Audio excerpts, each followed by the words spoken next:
শুরু হয়ে গেছে কলকাতায় 48তম অন্তর্রাষ্ট্রীয় বইমেলা।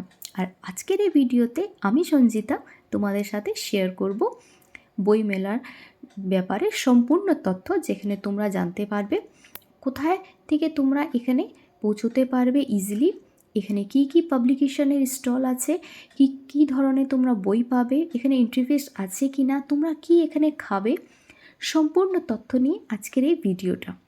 তো চলো আজকের আমি ভিডিওটা স্টার্ট করি। তাহলে প্রথমে আমি বলে দিই, এখানে আসতে গেলে তোমরা মেট্রো ধরে যদি আসো তাহলে তোমরা শিয়ালদা থেকে মেট্রো ধরবে আর নেমে যাবে করুণাময়ীতে, আর ওয়াকিং ডিস্টেন্সেই তোমরা এখানে এসে যাবে। আর তাছাড়া তোমরা র্যাপিডো, উবের এ দিয়েও তোমরা আসতে পারো, বা বিভিন্ন ধরনের বাসেসগুলো এখন চলছে, যেগুলোর নাম্বারসগুলো আমি তোমাদের সাথে এই ভিডিওর মাধ্যমে শেয়ার করে দেব। তো এখানে আমি এন্ট্রি করে গেছি গেট নাম্বার 5 থেকে। চলো এবার আমরা যে বেস্ট এখানকার যে পাবলিকেশনের যে স্টল আছে সেখানে আমরা যাব।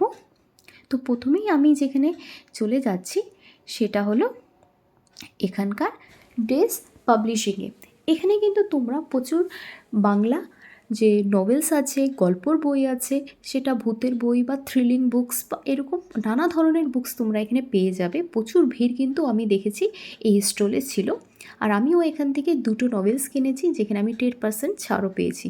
তারপরে আমি চলে গিয়েছিলাম শিশু সাহিত্য সংসদে। এখানে তোমরা ছোট বাচ্চাদের জন্য প্রচুর কালেকশন পেয়ে যাবে। এটা পুরো কালেকশনটাই হচ্ছে ছোট বাচ্চাদেরকে নিয়ে, যেখানে তোমরা ছোট বাচ্চাদের ছোটো ছোটো গল্পর বই, স্কেচেস, তাছাড়া রং করার জন্য বিভিন্ন ধরনের যে আছে পার্ট বাই পার্ট যে বুকসগুলো তোমরা এখানে পেয়ে যাবে। আর আমি এখান থেকে আমি নিয়ে নিয়েছি কালার্সের ছোট ছোট বাচ্চাদের জন্য বই, কারণ আমি বাচ্চাদেরকে পড়াই, তো তাদের জন্যই আমি এখান থেকে পারচেস করলাম। সো এখানে আমার পারচেস করা হয়ে গেছে। এবার আমি এখান থেকে বেরিয়ে যাব। তোমরা এখানে কি এসে গেছো নাকি এখনও তোমরা আসোনি? যদি তোমরা না এসে থাকো তাহলে কিন্তু আর বেশি দেরি করো না, কারণ কি আর কিন্তু বেশি দিন নেই। এটা শুরু হয়েছিল তোমাদের 20th জানুয়ারি থেকে নিয়ে, আর এটা কিন্তু শেষ হবে 9th ফেব্রুয়ারি। এছাড়া এদের টাইমিং হচ্ছে দুপুর 12টা থেকে রাত 8টা অবধি। তাহলে যদি এখনও না এসে থাকো তাহলে চটজলদি চলে এসো নিজের মন পছন্দ বই কেনার জন্য। এরপর এখানে কিন্তু শুধুমাত্র বই নয়, এখানে আরও অনেক কিছু পাওয়া যায়। তাহলে এখানে আমি যেখানে আমি চলে গিয়েছিলাম সেটা ছিল এখানে আচারের দোকান। আর এটা হলো জৈন শিল্প মন্দিরের তরফ থেকে একটা স্টল লাগানো হয়েছিল, যেখানে বিভিন্ন ধরনের পাঁপড়, ক্যান্ডিজ, তারপরে আচার, সমস্ত কিছু এখানে পাওয়া যাচ্ছিলো, এবং কি পাঁপড়ও পাওয়া যাচ্ছিলো। তোমরা চাইলে এখান থেকে অবশ্যই কিনতে পারো। এরপর আমরা নেক্সট আরেকটা চলে যাব স্টলে, আর এই স্টলের নাম হচ্ছে ফ্যামিলি বুক শপ।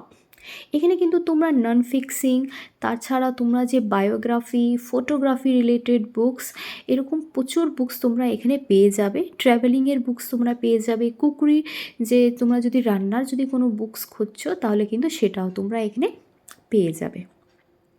সো এখানেও কিন্তু প্রচুর পরিমাণেই এখানে কিন্তু ভিড় ছিল। এদের স্টলটাও অনেকটাই বড়, কিন্তু তাও আমি এখানে জাস্ট বলতে পারো লিটারালি আমি ঘেমে যাচ্ছিলাম, এতটাই গরম লাগছিল। যাই হোক, তো এখান থেকে আমি কিছু বুকস আমি দেখছিলাম নেওয়ার জন্য, যেটা পারচেস করছি। আর এখানেও কিন্তু 10% অফ ছিল। সব জায়গাতেই কিন্তু 10% আমি দেখেছি অফ করা রাখা, কিন্তু হ্যাঁ কিছু কিছু জায়গাতে আমি দেখেছি 50% অফ ছিল। যদি আমি সেখান থেকে কিনিনি, আমি শুধু 10% যেখানে অফ ছিল সেখান থেকেই আমার যেটা পছন্দ, আমি যেটা পেয়েছি, যেটা আমার দরকার ছিল সেটা আমি নিয়ে নিয়েছিলাম। আরও এখানে কিন্তু প্রচুর ছোট ছোট স্টল আছে।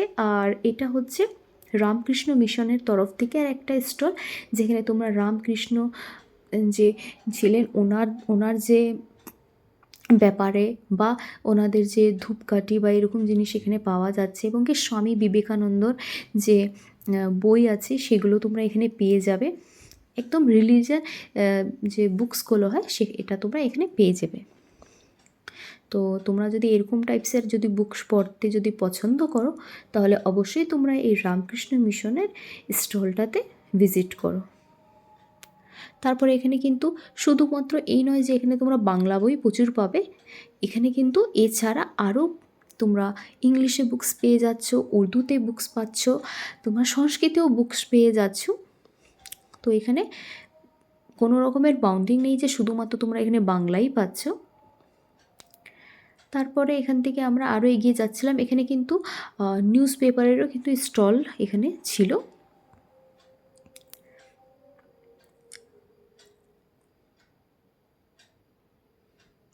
এখানে এতগুলো স্টল আছে যে, আর এতগুলো রাস্তা করা আছে যে মাঝে মাঝে এমন হবে যে তুমি একটা জায়গায় তোমরা হয়তো দুবার করে ঘুরে যাবে, গোলপাক খেয়ে যাবে। তারপর এখানে আছে লিটল ম্যাগজিনের একটা লম্বা একটা স্টল, যেখানে ছোটো ছোটো হয়তো যারা ম্যাগজিনস নতুন বের করে তাহলে তাদের জন্য এরকম এখানে এটা করা আছে।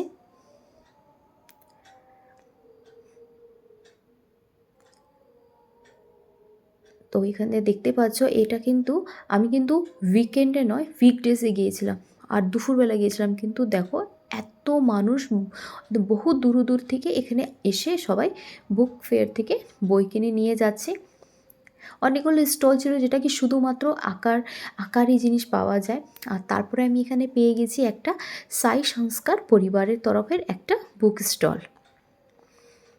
আর এই বুক স্টলে আমি চলে গিয়েছিলাম সাই বাবার কিছু জিনিস কেনার জন্য। আর এখানে কিন্তু সাই বাবার মূর্তি 30 রুপিস থেকে পাওয়া যাচ্ছে। ওনার যে জীবনী, ওনার যে অনেক যে গল্প আছে সেটা কিন্তু তোমরা এখানে পেয়ে যাবে। তোমরা চাইলে এখান থেকে ওনাদের সাবস্ক্রিপশান নিতে পারো, সাবস্ক্রিপশান নিলে ওরা তোমাদের বাড়িতেও পৌঁছে দিতে পারে, বা তোমরা যদি চাও যে ওখানে গিয়ে তোমরা নেবে, তাই এনাদের স্টল আমি শুনলাম যে মানিকতলায় আছে।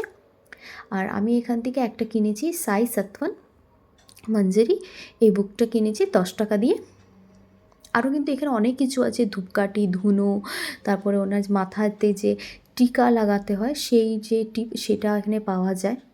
তো যদি তোমরা সাই ভক্ত হও তাহলে অবশ্যই তোমরা এখানে একবার ভিজিট করো। এখানে চাবির রিং থেকে নিয়ে ঠাকুরের বস্ত্র, সাই বাবার বস্ত্র, সমস্ত কিছু তোমরা কিন্তু এখানে পেয়ে যাবে। তারপরে যেহেতু আমি অনেক কিছু পারচেস করে নিয়েছিলাম, তো আমার কাছে ব্যাগ ছিল না, তো আমি এখান থেকে দুটো ব্যাগ কিনেছি। এই দুটো ব্যাগ আমার হচ্ছে 100 করে ইচ, তো 200-এ আমি এখান থেকে দুটো ব্যাগ পারচেস করে নিয়েছি।